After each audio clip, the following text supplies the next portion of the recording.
Hi everyone and welcome. If you're new here, my name is Mari and today we're going to take a look at something we did that supports our vision and values about food. It is very important for me to buy as local as I can, and I obviously grow my own garden, and hopefully we can produce lots of fresh produce that we can preserve and use it a little bit more than we have in the past. This summer we decided to get a half pig from a local farm. This is a pork share and we got it from Beaver Brook Ranch. It is a farm close by us in New Jersey. We have been rethinking our meat consumption. We try to eat less meat. When we can, we like to opt for better quality meat, and this purchase for us is a big step in that direction. This is about 50 pounds of meat. In this farm specifically, they do a butcher ordering sheet that looks like this over here, instruction sheet, so you could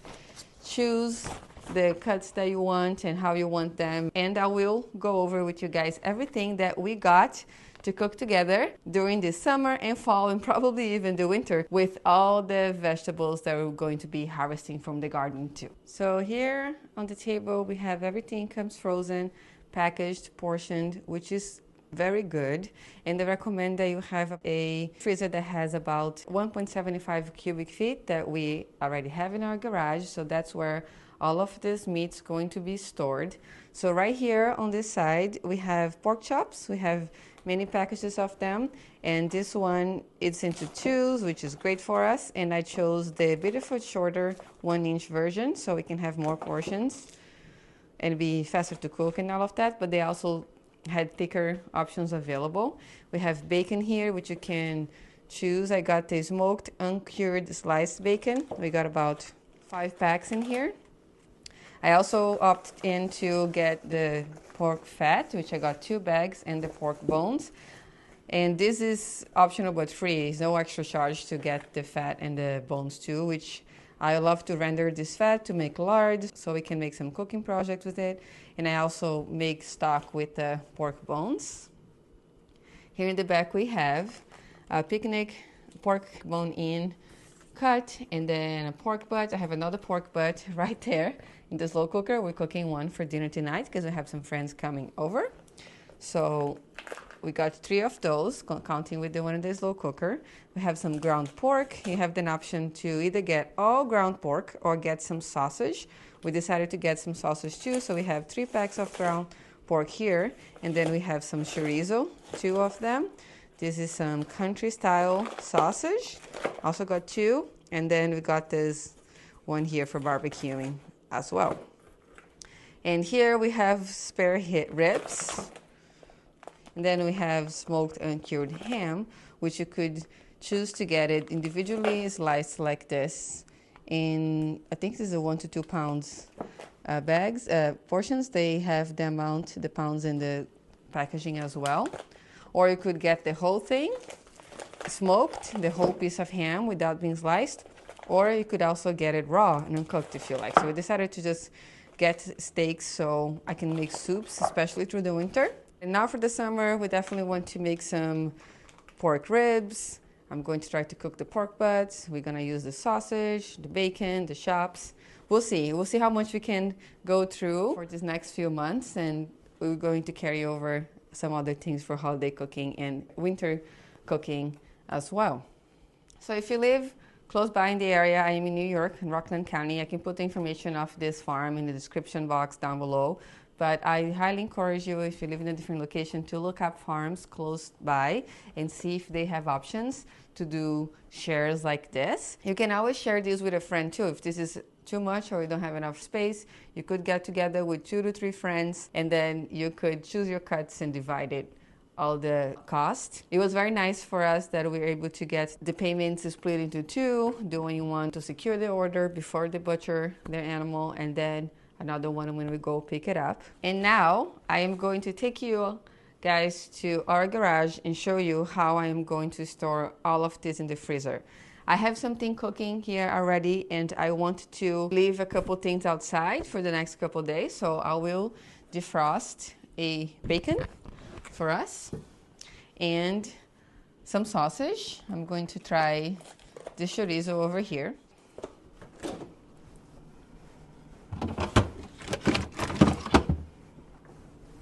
And now I'm going to pick this all up and we're going to put it in the freezer so you can see how much freezer space you will need to store all of this.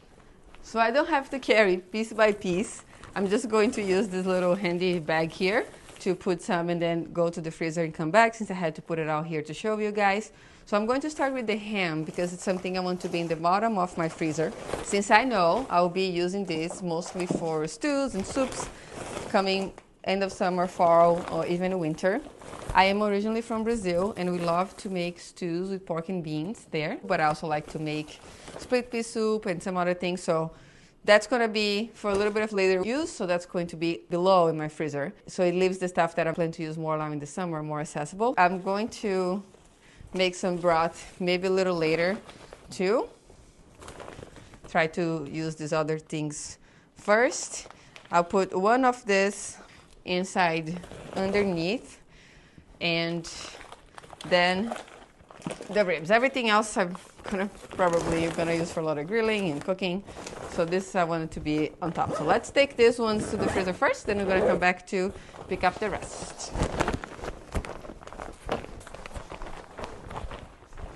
So this is our little freezer that we keep in our garage. I am going to open here to show you this space. There are a few things in here already. I make a lot of stock and broth, so I have some things already in here that I need to use, but I always stack this on the top so it's easy for me to pull out. And then recently I just put the older things on the top. That's why I see one here from January and the newer in the bottom. So I have to use those first. I bought some peas here that I'm going to take it out because I want to maybe make something with it. We didn't have a lot of peas in this garden this summer, and I love eating them, so I just got a big pack. A freezer of this size is also excellent for freezing vegetables from the garden. That's why we had it to begin with. I'm going to try my best to be fast here, so I'll put the ham on the bottom. Pork bones so I can make stock in the fall. And here I put these spare ribs like this because I might want to cook this a little sooner, so it'll be easier for me to grab. And this I will just commit to it a little later. And now for the second layer, I picked up a few things that are mixed, so it will be easier for me to use more of a variety, not one of everything. So I put a little bit of everything on this next batch. I have the pork fat here. That's going to go down next. Then more pork fat. I'll render that maybe later. Then a couple pork chops.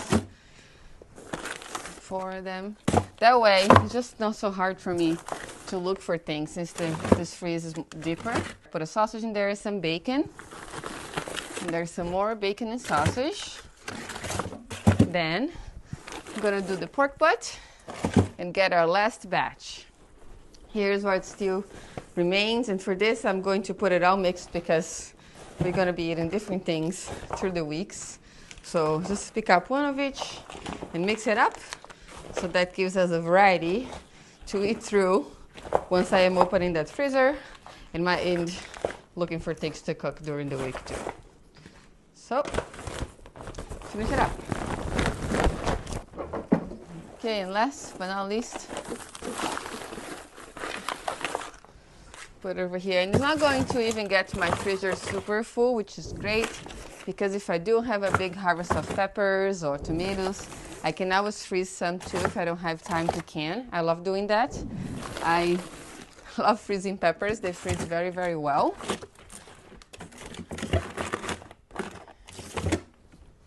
And that was it. This was all of our pork in our freezer. Now we have this much space to spare too, that we can also freeze garden vegetables. So I'll show you one more time. This is how much space all that took, and then also just know that I have some more things in the back there, otherwise it would have been even a little bit lower down. This is the size of our freezer.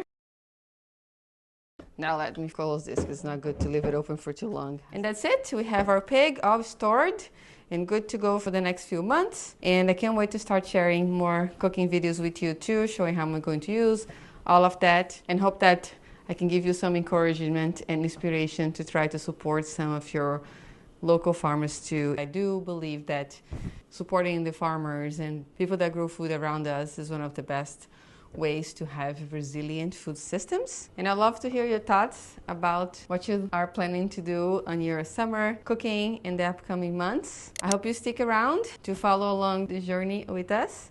Thank you so much for watching today, and I'll see you next time.